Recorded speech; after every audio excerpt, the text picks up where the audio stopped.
Selamat datang kembali dan selamat berjumpa di channel Suara Mahiyang Muda. Pada hari ini kita akan membahas persoalan seputar hukum, di mana sebagai salah satu pemenuhan syarat ujian akhir semester di Universitas Internasional Batam jenjang studi magister. Adapun tema ataupun judul yang akan kita bahas adalah partisipasi dan keterwakilan perempuan di bidang politik di Kota Tanjung Pinang. Pada dasarnya, hak politik itu merupakan hak asasi manusia yang diatur oleh Majelis Umum Persatuan Bangsa-Bangsa, yakni pada tanggal 10 Desember 1948. Di Indonesia, jaminan hak politik ini telah diatur di dalam konstitusi, yakni Undang-Undang Dasar 1945, yakni pada pasal 27, pasal 28, dan turunan peraturan perundang-undangan lainnya. Hak politik tidak pernah membedakan jenis kelamin, apalagi itu yang namanya gender tertentu, melainkan hak politik ini memperoleh perlakuan dan kedudukan yang sama di mata hukum dan di mata negara. Saat ini di Indonesia, pasca reformasi 1998, partisipasi perempuan di arena publik dan politik formal sudah semakin dibuka peluangnya melalui sejumlah peraturan. Meskipun indeks peningkatan politik perempuan itu belum signifikan sampai pada hari ini. Kondisi ideal keterwakilan perempuan di Indonesia dalam lembaga perwakilan dan dalam hal ini adalah perwakilan di bidang legislatif seharusnya mencapai rasio yang sama dengan jumlah penduduk Indonesia, yakni berjenis kelamin dan berjenis kelamin perempuan. Namun 12 kali hasil pemilu memperlihatkan untuk mencapai angka kritik ataupun yang kira-kira dengan critical numbers, 30% keterwakilan perempuan sebagaimana ditetapkan sebagai tindakan khusus sementara bukanlah pekerjaan yang sangat mudah dan sangat gampang dilaksanakan hingga hari ini. Melalui kehadiran Undang-Undang Nomor 2 Tahun 2011 tentang Partai Politik, Pasal 2 Ayat 2, pendirian dan pembentukan partai politik sebagaimana dimaksud pada ayat 1 menyertakan 30% keterwakilan perempuan.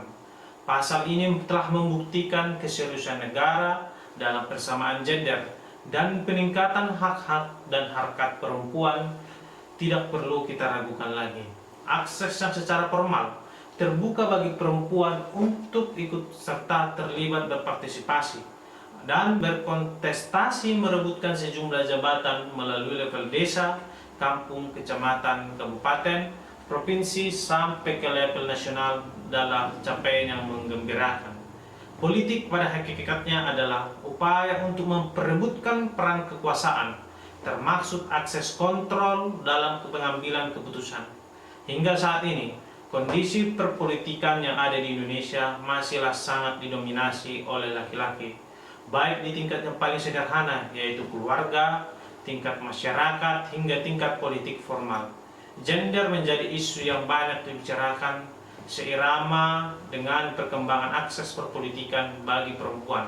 Melalui akses perpolitikan ini, maka kesadaran untuk membincangkan relasi gender di dalam kehidupan politik masyarakat menjadi semakin menarik atau terus untuk kita bahas. Keterlibatan perempuan dan laki-laki di bidang politik adalah yang tidak terpisahkan dalam proses demokratisasi. Artinya negara sedang menuju ke proses negara yang sangat demokratis. Mengaitkan isu gender dengan proses demokratisasi adalah sesuatu yang sudah lazim diterima oleh masyarakat. Oleh karena di dalamnya telah terintegrasi hak-hak politik baik laki-laki maupun perempuan yang merupakan hak asasi manusia paling mendasar. Dalam upaya meminimalkan kesenjangan antara laki-laki dan perempuan di bidang politik, serta bertalian dengan upaya meningkatkan peran perempuan di bidang politik, Tanjung Pinang telah dilakukan berbagai ikhtiar. Terhadap hal ini, muncul keinginan agar representasi perempuan di bidang politik di Kota Tanjung Pinang bisa sangat ditingkatkan. Ada banyak alasan mengapa upaya peningkatan partisipasi perempuan harus tetap kita usahakan di bidang politik. Pertama, dari segi demokratisasi, jumlah perempuan lebih dari setengah jumlah penduduk, yang merupakan kegunaan teoritis yang wajar apabila wakil rakyat merefleksikan konstituennya Kedua, dari segi kesetaraan, keterwakilan dari perempuan sama halnya dengan tuntutan atas keterwakilan dari rakyat untuk rakyat. Ketiga, dari segi penggunaan sumber daya, merupakan penggunaan kemampuan intelektual perempuan. Keempat, dari segi keterwakilan, banyak penelitian empiris yang menunjukkan bahwa bila perempuan tidak terlibat dalam pengambilan keputusan, maka kepentingan harus mereka pertimbangkan dengan sungguh-sungguh. Tetapi kondisi empiris juga menunjukkan banyak faktor yang menghambat partisipasi politik perempuan. Center for Asia Pacific Women in Politicals mencatat adanya dua faktor utama. Pertama, pengaruh dari masih mangkraknya peran dan pembagian gender antara laki-laki dan perempuan yang tradisional, yang membatasi atau menghambat partisipasi perempuan di bidang kepemimpinan dan pembuatan kebijakan atau keputusan. Kendala-kendala kelembagaan institusional yang masih kuat atas akses perempuan terhadap kekuasaan yang tersebar di berbagai kelembagaan sosial politik. Berbicara tentang perempuan tidak dapat terlepas dari peran dan kedudukan dalam masyarakat, apalagi dikaitkan dengan masalah politik. Dalam konteks politik, peran dan posisi kaum perempuan cukup kentara mengalami diskriminasi.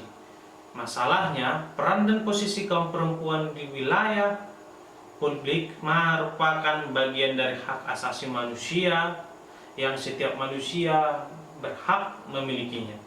Namun yang cukup ironis, kaum perempuan justru banyak yang belum memahami tentang hak-hak mereka.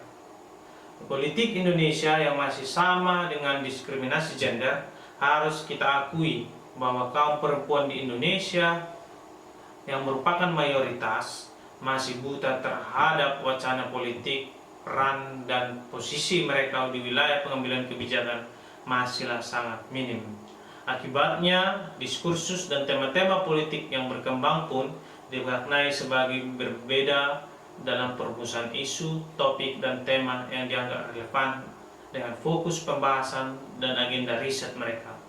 Kalangan dengan pengaruh pendekatan institusionalitas lebih memfokuskan risetnya tentang perempuan atau kajian gender dan politik dengan menggandengkan tema partai politik, pemilu, birokrasi, dan kepemimpinan perempuan untuk perempuan di institusi pengambilan kebijakan di tingkat lokal, nasional, dan internasional.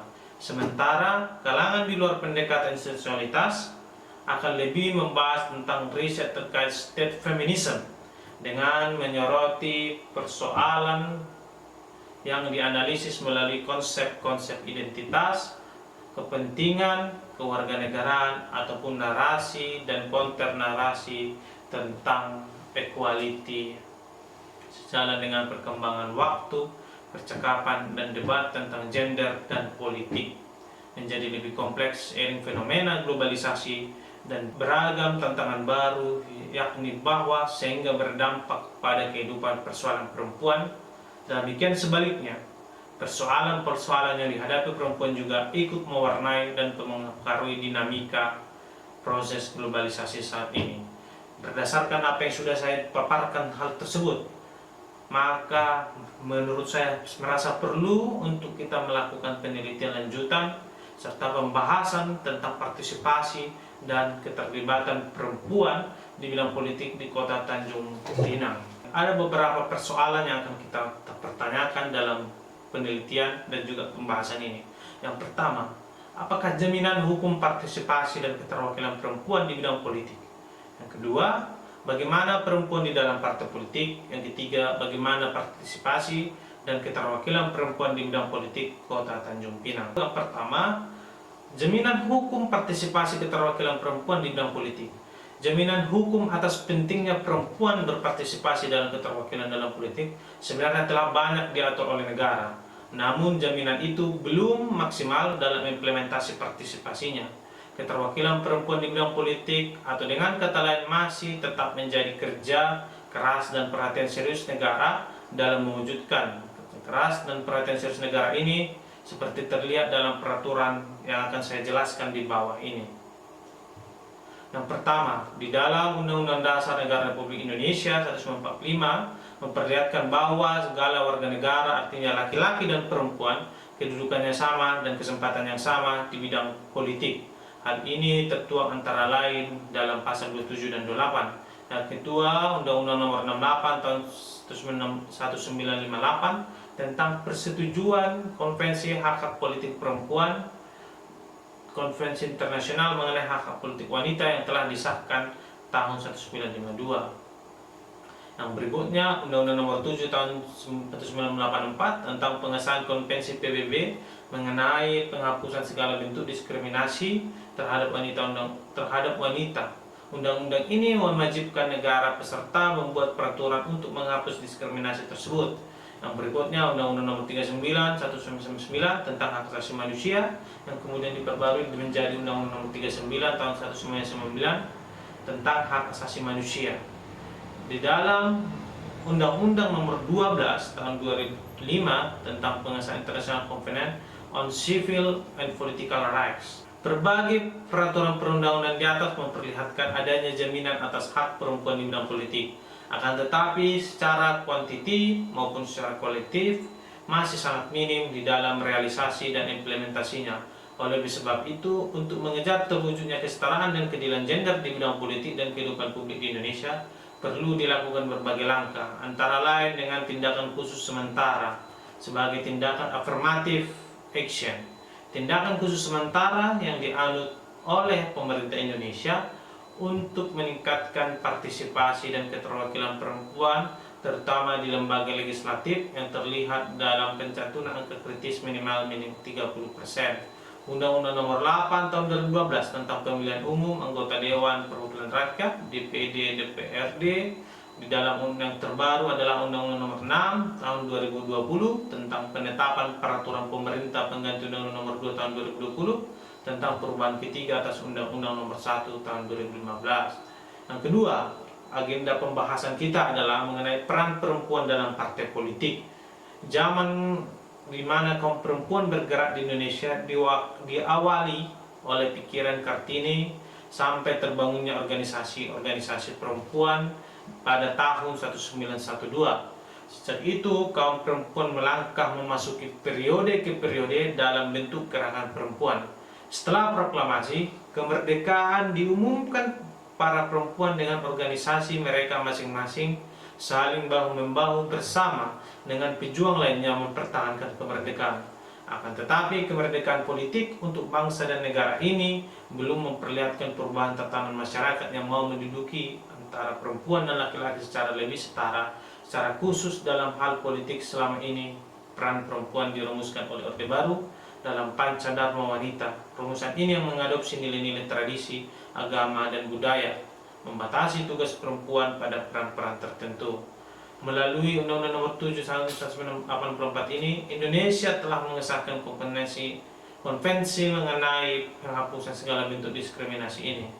Terbaru perlu kita lihat dalam Undang-Undang Nomor 2 tahun 2011 tentang partai politik telah menyebutkan di dalamnya pasal 2 ayat 5 kepengurusan partai politik tingkat pusat sebagaimana dimaksud pada ayat 2 disusun dengan menyertakan paling sedikit 30% keterwakilan perempuan. Pasal 29 ayat 1A rekrutmen sebagaimana dimaksud pada ayat 1 huruf B dilaksanakan melalui seleksi kaderisasi secara demokratis sesuai anggaran dasar anggaran rumah tangga yang dimiliki oleh partai dengan mempertimbangkan paling sedikit 30% keterwakilan perempuan.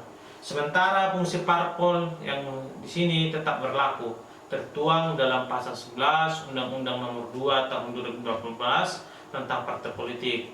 Namun demikian sangat memprihatinkan bahwa meskipun adanya bermacam-macam dokumen yang diberikan oleh beberapa partai yang ada tersebut, namun diskriminasi dan ketidakadilan yang luas dan menjadi terhadap perempuan masih tetap ada, termasuk dalam partai politik. Mengingat bahwa diskriminasi terhadap perempuan yang melanggar azas persamaan antara laki-laki dan rasa hormat terhadap martabat manusia merupakan halangan bagi partisipasi perempuan atas dasar persamaan dengan kaum laki-laki dalam kehidupan politik, sosial, ekonomi, dan budaya mereka. Secara umum, kondisi perempuan Indonesia mengalami peningkatan dan perubahan sebagaimana yang tampak dalam laporan statistik tentang peningkatan pendidikan dan partisipasi perempuan dalam sektor publik. Namun demikian, di tengah-tengah budaya dominan Indonesia yang bersandar pada nilai-nilai patriarki, perubahan kondisi ini tidak berbanding lurus dengan perbaikan posisi perempuan di mata masyarakat. Partai politik sebagai salah satu bentuk demokrasi memiliki peran strategis dalam melakukan pemberdayaan perempuan di bidang politik. Salah satunya peran krusial partai adalah melakukan pembinaan terhadap perempuan kader partai untuk disiapkan menjadi kader perempuan yang berkualitas dan sekaligus mendongkrak keterwakilan perempuan di bidang politik, khususnya di lembaga legislatif. Mengapa perlu keterwakilan perempuan? Saya mengutip pendapat dari Valina Singkasbekti, ada beberapa argumen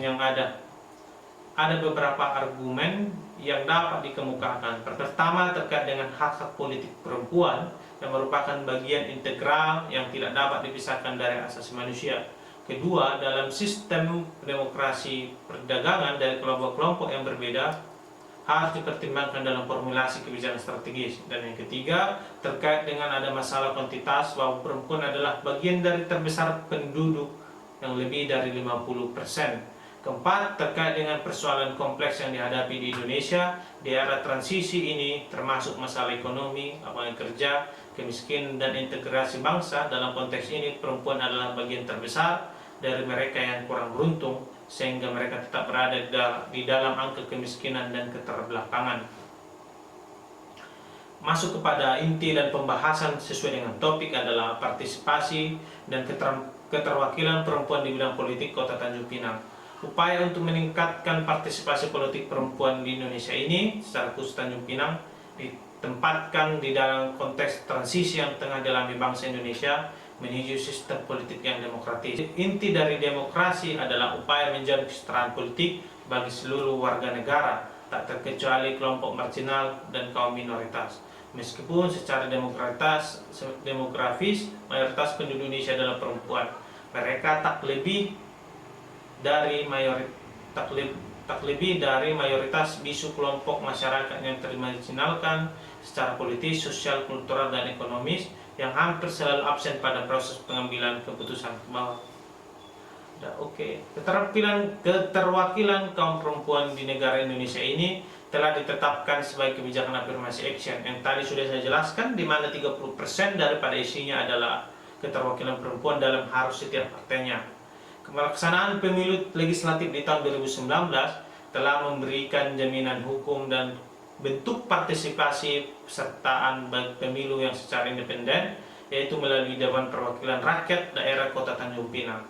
Hasil pemilu 2019 itu telah memperlihatkan peningkatan keterwakilan mencapai angka lebih dari 31%. Hal ini memperlihatkan sudah membuktikan telah adanya upaya peningkatan partisipasi dan keterwakilan gender di bidang politik Kota Tanjung Pinang. Hal ini bisa kita lihat di dalam bagan ataupun hasil rekapitulasi KPU tahun 2019, terdapat sejumlah perempuan yang berhasil duduk mewakili dapil-dapil dan partai-partai tertentu. Dari gambar hasil rekapitulasi keputusan KPU tersebut pada Pileg 2019, terdapat 11 orang perempuan yang berhasil lolos dan menduduki kursi DPRD Kota Tanjung Pinang. Hasil ini juga telah melebihi target dan pencapaian tertinggi yang ingin dicapai oleh negara, yakni 30% dari jumlah keterwakilan yang ada. Kendaraan dan kepercayaan terhadap perempuan inilah di dalam bidang politik Kota Tanjung Pinang sudah mulai terrealisasi di Kota Tanjung Pinang, sebagaimana yang diharapkan akan cermin persamaan gender yang sudah baik di Indonesia secara khusus untuk Kota Tanjung Pinang, bukti adanya hidupnya sebuah nilai-nilai demokrasi di Kota Tanjung Pinang. Kemudian kita lihat gambar ataupun bagal keterlibatan perempuan dalam hal pilkada di Kota Tanjung Pinang yang sebelumnya telah berlangsung di tahun 2018. Hasil keputusan dari KPU di mana menetapkan 2 calon, di mana daripada masing-masing calon tersebut ada diwakil oleh perempuan, di mana pada saat itu Haji Muhammad Syahrul dan juga Rahma menjadi kandidat salah satu pasang calon yang diusung oleh partai politik, dan kemudian berlawanan dengan Haji Lisdar Mansyah dan juga Maya Suryanti. Hal ini bisa menunjukkan angka signifikan dan keterwakilan perempuan sebagaimana yang diharapkan oleh undang-undang. Dari gambar menjelaskan peserta pemilu dalam Pilkada Pemilihan Wali Kota Tanjung Pinang 2018 adalah sebanyak 2 kandidat, di mana setiap calon ditandemkan dengan unsur wanita sebagai bentuk penghargaan dan bukti keterlibatan wanita di dalam bidang politik. Di mana saat ini juga Tanjung Pinang dipimpin oleh perempuan sebagai pucuk tertinggi pemerintahan di wilayah Kota Tanjung Pinang. Artinya tingkat kesadaran dan keterlibatan perempuan dalam politik sudah cukup baik hingga saat ini, sehingga perlu untuk dijaga konstitusitas dan keberlangsungannya. Baik, kita akan memasuki kesimpulan. Kesimpulan daripada hasil penelitian saya ini menyebutkan bahwa Indonesia sebagai negara yang berdasarkan atas hukum telah memberikan perlindungan HAM kepada warga negara, merupakan ciri yang seharusnya melekat di dalamnya. Upaya untuk meningkatkan peran politik ini, perempuan di parlemen dengan kebijakan afirmatif kuota 30% merupakan bagian dari perlakuan khusus yang dilakukan negara guna yang memberikan kepada kaum perempuan yang bersifat konstitusional yang diatur lewat konstitusi dan berbagai peraturan perundang-undangan lainnya yang mewajibkan partisipasi dan keterwakilan perempuan dalam bidang politik. Partisipasi perempuan dalam partai politik ini sangat tinggi, baik dalam kepengurusan, pertemuan organisasi, pemberian suara, kampanye, diskusi politik, dan rapat-rapat umum lainnya yang selama ini banyak dilakukan oleh partai politik yang ada sudah sungguh sangat baik. Angka partisipasi dan keterwakilan di Kota Tanjung Pinang mengalami peningkatan signifikan dalam pemilu dan pilkada. Di dalam pemilu legislatif ini kita lihat ada keterwakilan sebanyak 11 orang keterwakilan perempuan, dalam pilkada juga diwakilkan oleh masing-masing calon adalah perempuan. Dan yang perlu kita syukur dan banggakan bukti kemajuan kemajuan dari politik di Tanjung Pinang adalah saat ini pucuk pemerintahan Kota Tanjung Pinang dipimpin langsung oleh kaum perempuan sebagai wali kota pusat pimpinan administratif. Jadi bisa saya simpulkan keterlibatan dan keterwakilan politik sebagai bentuk implementasi hak asasi manusia dan persamaan gender dan wujud demokrasi di Tanjung Pinang sudah sungguh baik, sehingga perlu dijaga iklim dan keberlangsungannya ke depan.